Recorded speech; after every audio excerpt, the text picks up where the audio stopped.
നിരപരാധിയുടെ കണ്ണീരാണ് CPM-നെ ഇനി വേട്ടയാടുക.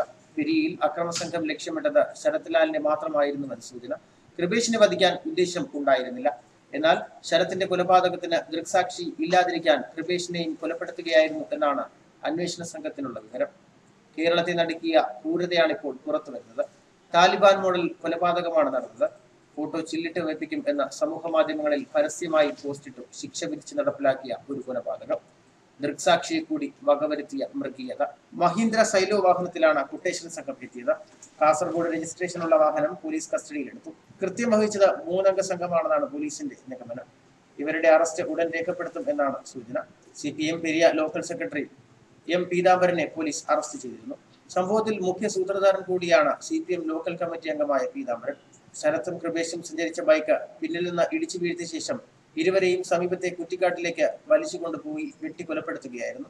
ലക്ഷ്യം ശരത്തായിരുന്നതിനാൽ നിഷ്ഠൂരമായി കൊലപ്പെടുത്തി. അക്രമം കണ്ടു നിൽക്കെ കൃപേഷിനെ വിട്ടയക്കുന്നത് അപകടമാണെന്ന് കണ്ട് ഒറ്റവെട്ടിന് കൊലപ്പെടുത്തുകയായിരുന്നു. CPM പ്രാദേശിക നേതാക്കളെ ആക്രമിച്ച കേസിൽ പ്രതികളായിരുന്നു ശരത്തും കൃപേഷും എന്നാണ് പ്രചരണം. അതിനുള്ള തിരിച്ചടിയായിരുന്നു ഇരട്ട കൊലപാതകമെന്നും പോലീസ് സ്ഥിരീകരിക്കുന്നു. എന്നാൽ കല്യോട്ട് ബസ് സ്റ്റാൻഡിന് സമീപം CPM പ്രവർത്തകർ ആക്രമിക്കപ്പെട്ട സംഭവത്തിൽ കൃപേഷിനും പങ്കുണ്ടായിരുന്നില്ല. കേസിലെ 1-ാം പ്രതി ശരത്തായിരുന്നു.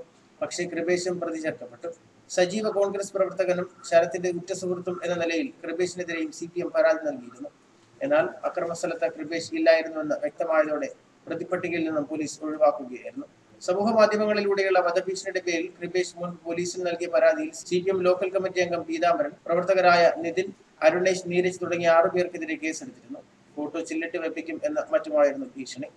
ഇവരെ സൂക്ഷിക്കുക എന്ന രീതിയിലും സമൂഹ മാധ്യമങ്ങളിൽ ചിത്രങ്ങൾ പ്രചരിപ്പിച്ചിരുന്നു. ന്യൂസ് ഡെസ്ക് മലയാളി വാർത്ത.